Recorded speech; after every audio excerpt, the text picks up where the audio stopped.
नमस्ते, मैं डॉक्टर तनु सिंगल बोल रही हूँ कोकिलाबेन अंबानी हॉस्पिटल से। और हम बच्चों के एलर्जीज़ के बारे में बात कर रहे थे। तो जो ये रेस्पिरेटरी एलर्जीज़ हैं उसमें एक एलर्जी है एस्थमा। और एस्थमा का नाम आपने सब सुना होगा। और एस्थमा एक कंडीशन है जिसमें बच्चे को खांसी आती है या बच्चे को सांस लेने में तकलीफ़ होती है। और जो सांस में तकलीफ़ होने वाला एस्थमा है वो बहुत ईज़िली पकड़ा जाता है। जैसे बच्चा सांस तेज तेज ले रहा है या बच्चे को वीजिंग हो रही है। लेकिन एक टाइप का एस्थमा वो भी होता है जिसमें बच्चे को सिर्फ खांसी होती है और वीजिंग नहीं होती। तो कभी कभी वो एस्थमा डायग्नोज करने में टाइम लग सकता है। एक और इम्पॉर्टेंट बात ये है कि एस्थमा एक ऐसी बीमारी है जिसका कोई टेस्ट नहीं है। जैसे मलेरिया के लिए टेस्ट है, टाइफॉइड के लिए टेस्ट है, लेकिन एस्थमा का डायग्नोसिस क्लिनिकल है।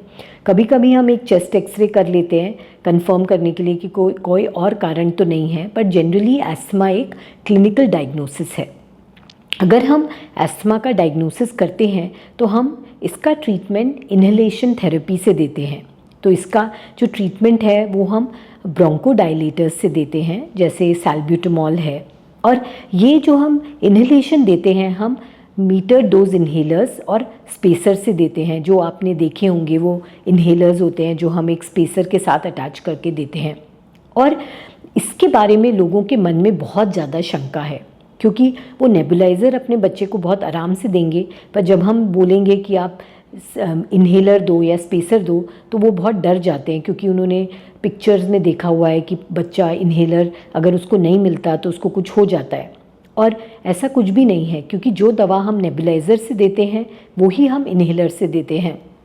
और इन्हेलर बहुत सेफ़ है और ऐसा कोई बात नहीं है कि उससे बच्चे को आदत हो जाए। और वही राइट वे है दवाई देने का, ना कि नेबुलाइज़र। अगर बच्चे को ये अटैक्स एस्थमा के बार बार हो रहे हैं तो हमको उनको एक और दवाई देनी होती है जिसको हम स्टीरॉयड इन्हेलर कहते हैं। क्योंकि अगर हम सिर्फ उनको सैल्ब्यूटामॉल देते हैं तो एक बार तो वो अटैक ठीक हो जाएगा, पर फिर वो बार बार आएगा। इसलिए हम जो ये स्टीरॉयड इन्हेलर हैं वो कई बार बच्चों को 3 से 6 महीने तक भी देते हैं, ताकि उनको ये बार बार अटैक्स ना हो।